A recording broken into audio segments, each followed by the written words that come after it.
চিন্তা চিতার সমান। শারীরিক ও মানসিক সমস্ত সমস্যার শিকড়ই হলো দুশ্চিন্তা। আপনি যখন কোনো কিছু নিয়ে অতিরিক্ত চিন্তা করবেন, তখনই আপনি শারীরিক বা মানসিকভাবে দুর্বল হয়ে পড়বেন। অতিরিক্ত চিন্তা থেকে মুক্ত হয়ে কিভাবে জীবনযাপন করবেন, সে নিয়ে থাকবে আজকের পর্বে কিছু কথা। নমস্কার বন্ধুরা, প্রেরণা বাংলা মোটিভেশন চ্যানেলের আজকের পর্বে সবাইকে আমন্ত্রণ। আশা করি সকলে ভালো আছেন, সুস্থ আছেন। আপনার মনে অতিরিক্ত চিন্তা কখন আসে বলুন তো? দুটো পরিস্থিতিতে। প্রথম, যখন আপনার আশা ভঙ্গ হয়। আপনি যখন কারোর থেকে খুব বেশি আশা করেন আর সেই আশা পূর্ণ না হয়, তখন আপনি মনক্ষুণ্ণ হন। আপনি তখন চিন্তায় পড়ে যান।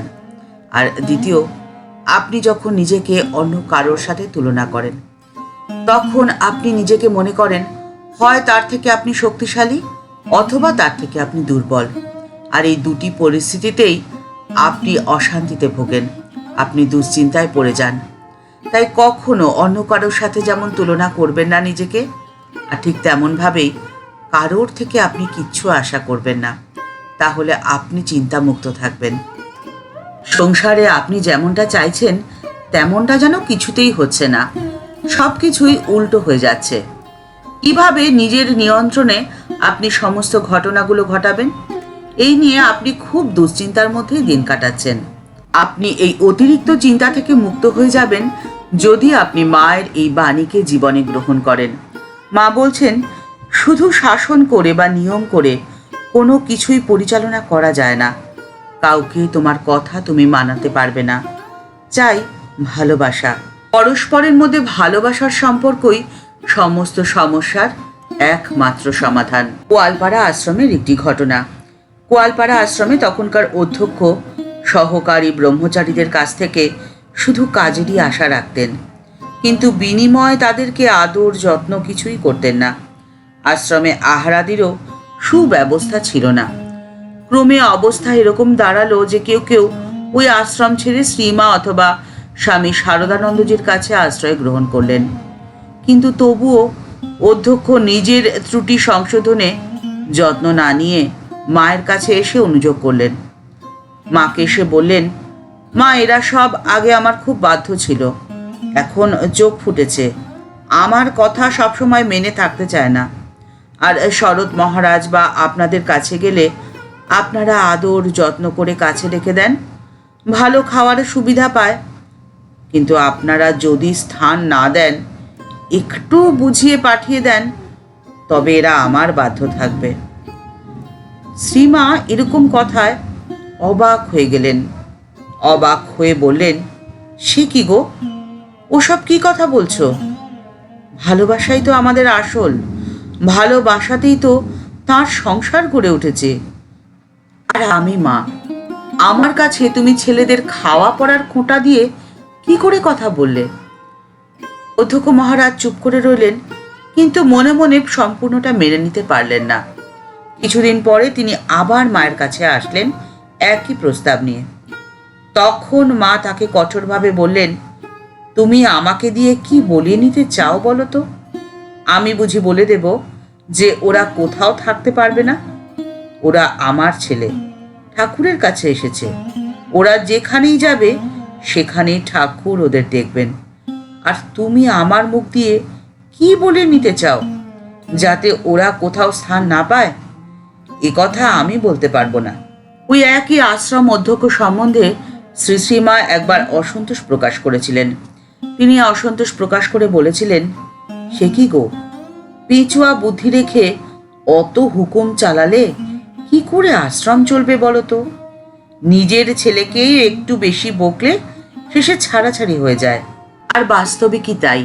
আপনি যদি চান যে আপনার ইচ্ছে মতো সকলে কাজ করুক, তাহলে হুকুম দিয়ে নয়, আগে তাদের ভালোবাসার বন্ধনে বাঁধতে হবে।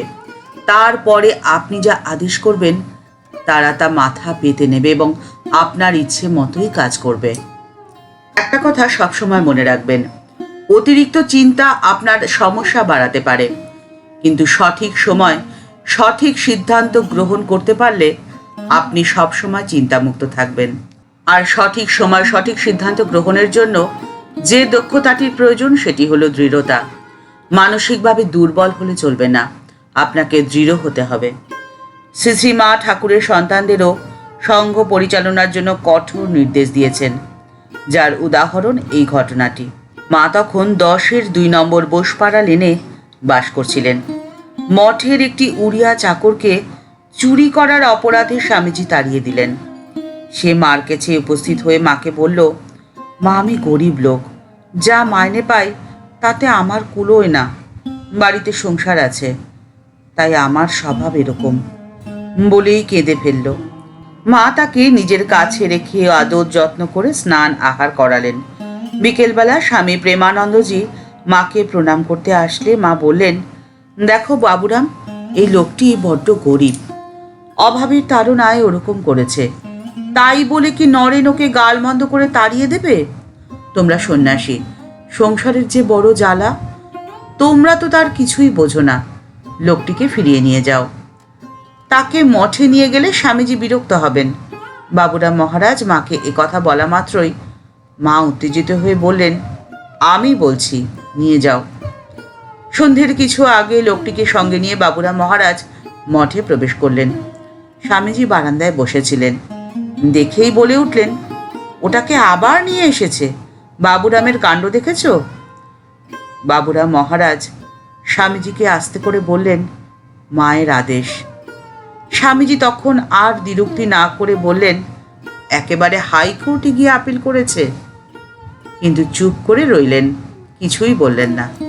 আর একটি ঘটনা, রামকৃষ্ণ মিশন প্লেগ মহামারীর সেবা কাজ শুরু করেছে। স্বামীজির নির্দেশ মতো বেশ বড় আকারে তার পরিকল্পনাও করা হয়েছে।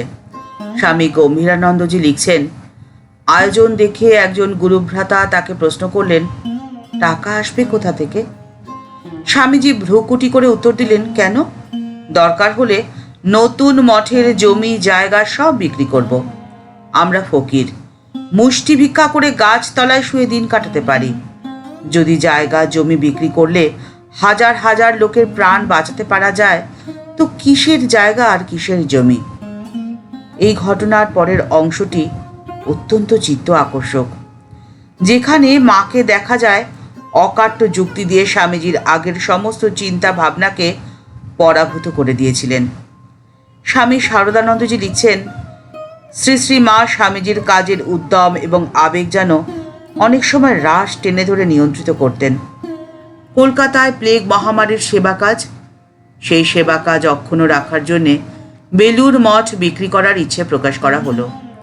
এই কথা মায়ের কাছে উত্থাপন করায় মা তৎক্ষণাৎ বললেন, সে কি বাবা, বেলুর মঠ বিক্রি করবে কি?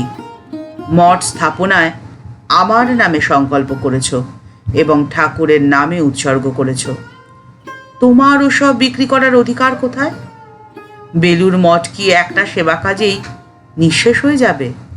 তার কত কাজ, ঠাকুরের অনন্ত ভাব সারা পৃথিবীতে ছড়িয়ে পড়বে, যুগ যুগ ধরে এই ভাব চলবে। তখন স্বামীজি একটু সলজ্জভাবে বললেন, তাই তো, আবেগ ভরে আমি কি করতে যাচ্ছিলাম। সত্যি তো, মঠ বিক্রি তো আমি করতে পারি না, সে অধিকার আমার নেই। সংসারের পরিস্থিতি যখন আপনার প্রতিকূলে থাকবে, তখন আপনি দৃঢ়তার সঙ্গে তার রাশটি টেনে ধরে থাকবেন, এবং এটাই হলো দুশ্চিন্তা মুক্ত হওয়ার সব থেকে ভালো উপায়। কোনো সময় কোনো সিদ্ধান্ত আবেগ তাড়িত হয়ে গ্রহণ করা উচিত নয়, এ অন্যায়। যখনই আপনি যে সিদ্ধান্তই গ্রহণ করুন না কেন, তা থাকবে যুক্তি এবং বুদ্ধি সহকারে। তাহলে আপনি দুশ্চিন্তায় দিন কাটাবেন না, আপনি কাটাবেন সহজ সরল এবং সুন্দরভাবে। 1901 সালে স্বামীজি বেলুর মঠে দুর্গাপুজোর প্রবর্তন করেন এবং স্বামীজির একান্ত ইচ্ছে মঠে বলি প্রথা চালু হোক। এ ব্যাপারে মায়ের অনুমতি প্রার্থনা করলে মা বললেন, হ্যাঁ বাবা, মঠে দুর্গাপুজো করে শক্তির আরাধনা করবে বই কি। শক্তির আরাধনা না করলে জগতে কোনো কাজ কি সিদ্ধ হয়? তবে কি বাবা, বলি দিও না, প্রাণী হত্যা করো না। তোমরা হলে সন্ন্যাসী, সর্বভূতে অভয়দানী তোমাদের ব্রত।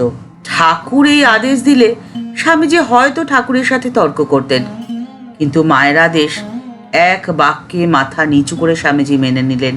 আর আজকের দিনেও একই রীতি এবং নীতি মেনে সংঘে দুর্গা পুজো পালন করা হয়। জীবনের গতিকে স্বচ্ছন্দ রাখার জন্য চিন্তাকে মন থেকে দূর করে দিন, তার পরিবর্তে হৃদয়ে স্থান দিন দৃঢ়তাকে। তাহলে আপনি থাকবেন সব সময় ভালো। ঠাকুর মা ও স্বামীজির চরণে প্রণাম জানিয়ে আজকের পর্ব এই পর্যন্তই। দেখা হচ্ছে পরের পর্বে। ভিডিওটি যদি ভালো লেগে থাকে তাহলে তা শেয়ার করার অনুরোধ করছি। আর এই চ্যানেলটি ভালোবেসে যারা এই পরিবারের সদস্য হয়ে গেছেন তাদের জানাই ভালোবাসা, শ্রদ্ধা ও প্রণাম। যারা এখনও এই চ্যানেলটি সাবস্ক্রাইব করেনি তাদের কাছে বিনীত অনুরোধ রইল চ্যানেলটি সাবস্ক্রাইব করে বেল বাটনটা ক্লিক করে দিয়ে অল বাটনটিতে ক্লিক করে দেওয়ার জন্যে। তাহলে এই চ্যানেলে ভিডিও আপলোড হওয়ার সাথে সাথে আপনার কাছে নোটিফিকেশান চলে যাবে। সবাই ভালো থাকবেন, সুস্থ থাকবেন। নমস্কার।